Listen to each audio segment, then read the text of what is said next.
Je crois que c'est le premier film auquel j'ai envie de dire que le Comics Accurate ne rend pas service au film. Yo les Nakama! Deuxième film parlant de Superman, il faut que je dise les termes. Le Comics Accurate ne rend pas service au film. Il y a beaucoup trop de personnages dans un film solo Superman. On savait qu'il y aurait eu plusieurs personnages. Je me suis dit, ça va être des personnages un peu secondaires. Ils n'auront pas autant d'importance que ça. Sauf qu'en fait, ils en ont trop. À aucun moment, Superman n'a un côté iconique. Mis à part les petits moments où il sauve des écureuils et qu'il sauve une petite fille à la volée, en fait, derrière, on s'en fout. À quel moment Superman se fait toucher ou attraper par des mecs robotisés? Jusqu'à preuve du contraire, ils n'ont pas de kryptonite. Alors pourquoi il se fait rétamer comme ça?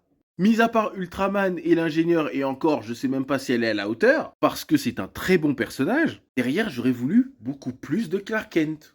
Loïs, ça fait 3 ans qu'elle côtoie Clark, elle n'aurait dit qu'elle ne connaît pas Clark. Lui, ça fait longtemps qu'il connaît ses origines, et au lieu de se poser les bonnes questions, il préfère écouter Lex et les médias. C'est une dinguerie. Le pire, c'est que quand Mister Terrific, il dit « On a beaucoup de traducteurs. Ce sont les meilleurs dans leur domaine. Je n'ai pas à demander. » Pardon? Je suis plus intelligent que tous les autres traducteurs. Et encore, c'est du kryptonien. Personne ne connaît le kryptonien. À quel moment tu t'es dit « T'inquiète, on connaît les langues universelles de l'univers. » Ah! Mais là où ils ont vraiment débunké cette histoire. Attends, on a les médias qui disent le chaud et le froid. Quand on n'avait que la version de Lex, Superman était un paria, un indésirable. La tendance s'inverse. Ah ouais, mais finalement, c'est un gentil, c'est un gentil. L'autre, c'est un traître. Franchement, il sert à rien. À ce moment-là, j'aurais aimé de meilleures explications que ça. Ça montre juste que les médias ont le pouvoir sur le peuple. Mais le débunkage de l'extrême, c'est l'arrivée de Kara à la fin. Il aurait pu tout simplement lui demander si le message de ses parents est vrai. Elle connaît le kryptonien, elle sait le parler, il pouvait traduire avec elle directement.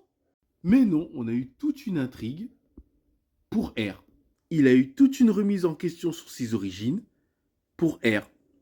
Alors que c'est des choses qu'il aurait pu faire dès la première année. Mais ça fait 3 ans. Je ne vais clairement pas vous lâcher avec ça. 3 ans. Je pense que j'en ai fini. La prochaine, je parlerai de James Gunn en particulier. C'était Xane. Salut.